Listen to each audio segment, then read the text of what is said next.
Olá, tudo bem? Como nós já concluímos a nossa primeira avaliação, vamos fazer a nossa revisão do segundo bimestre.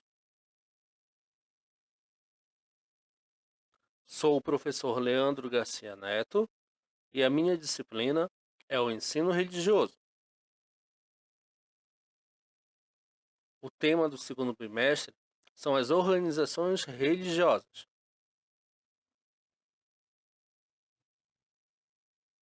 Nosso conteúdo fala um pouco sobre o papel das funções das organizações religiosas, fala um pouco sobre o líder, sobre liderança dentro dessas organizações. Vamos conhecer alguns líderes e fala um pouco também sobre a religião cristã. Nossas habilidades é identificar os elementos que contribuem para a identidade das instituições, reconhecer os papéis atribuídos às lideranças de diferentes tradições religiosas, exemplificar líderes religiosos que se destacaram por suas contribuições à sociedade. Então, esse é o nosso conteúdo para a nossa segunda avaliação e vamos dar início à nossa revisão. Boa aula!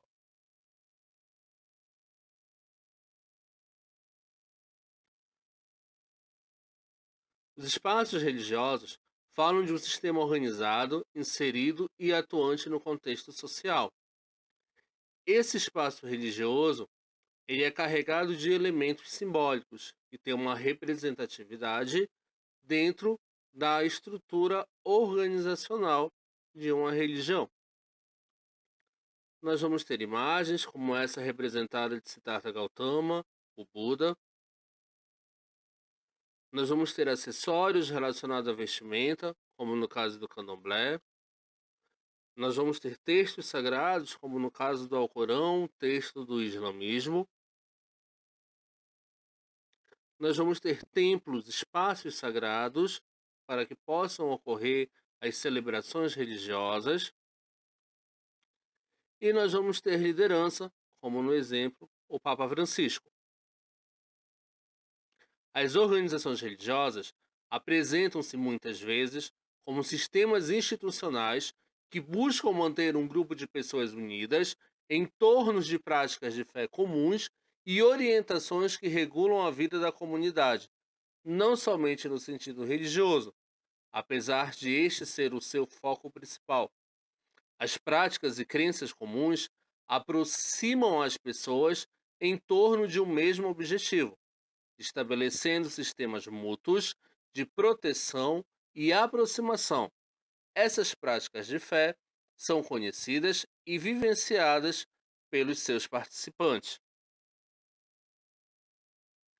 O objetivo principal de uma organização religiosa é preservar as orientações contidas nos textos sagrados, as quais devem guiar o bem viver de seus seguidores, ou seja, repassar as práticas e transmitir às gerações futuras a economia, a construção e manutenção do patrimônio financeiro das organizações religiosas, garantindo, por meio de uma ordem pré-estabelecida, o cumprimento de suas finalidades.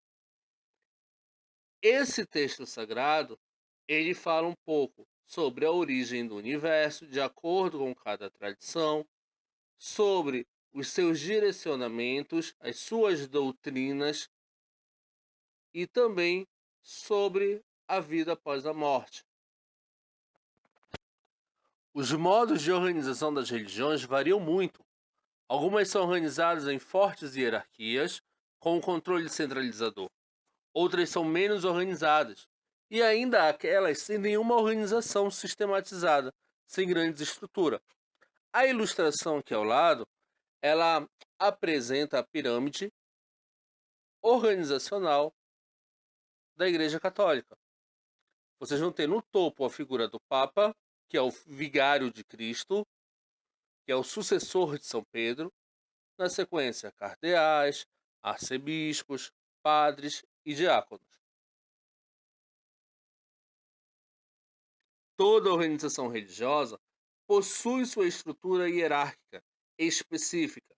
Essas organizações são orientadas por um grupo de doutrinas e conhecimentos que surgem das práticas rituais e comportamentais vividas coletivamente nas comunidades, ou ainda pessoalmente no dia a dia.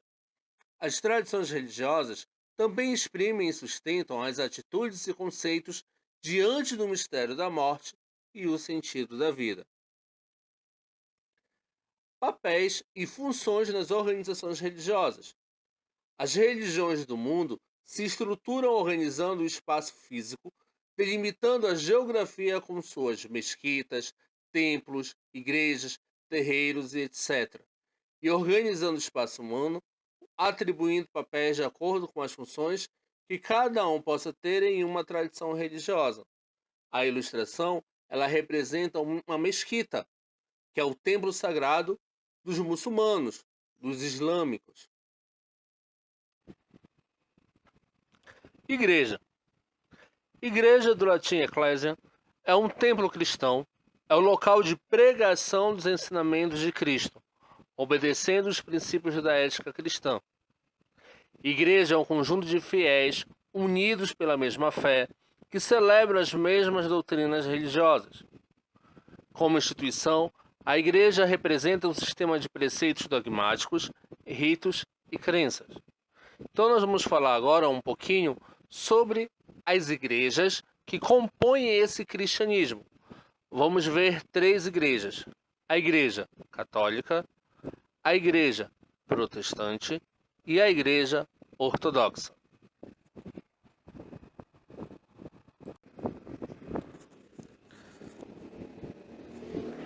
Igreja Católica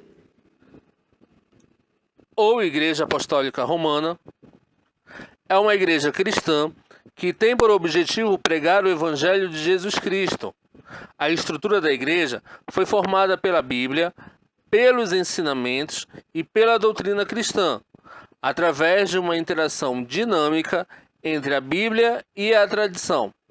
A igreja desenvolveu seus ensinamentos, crenças e credos, além da liturgia, sacramentos e festividades, concedendo aos fiéis a essência da fé cristã.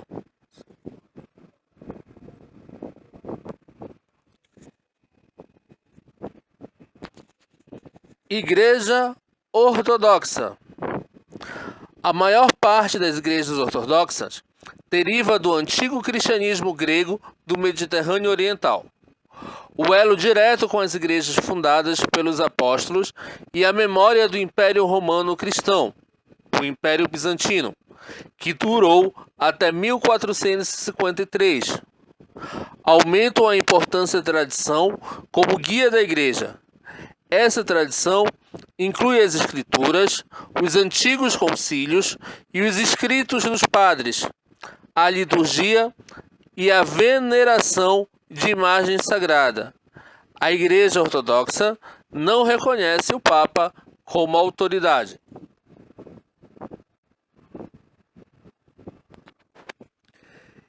Igreja Protestante. O protestantismo, por conseguinte, surgiu como parte da chamada Reforma Protestante, que nasceu na Alemanha e que derivou na criação de diversos grupos religiosos e igrejas. Os movimentos protestantes devem o seu nome ao objetivo de modificar a estrutura e certos princípios da Igreja Católica, mas sem a substituir ou abolir. Vocês têm aqui na ilustração, certo, a figura de Martinho Lutero, onde ele vai fixar na porta da capela de Wittenberg as 95 décimas. São 95 pontos que ele considera extremamente errados pela Igreja Católica, como a venda de indulgências para a pessoa ter a sua salvação. Esse evento ele marca o início da Reforma Protestante. Então, essa foi a nossa revisão, tá bom? Agora eu peço para que vocês resolvam os exercícios do segundo bimestre da apostila de vocês, que na próxima aula nós iremos conversar sobre eles. Muito obrigado pela atenção e até a próxima aula.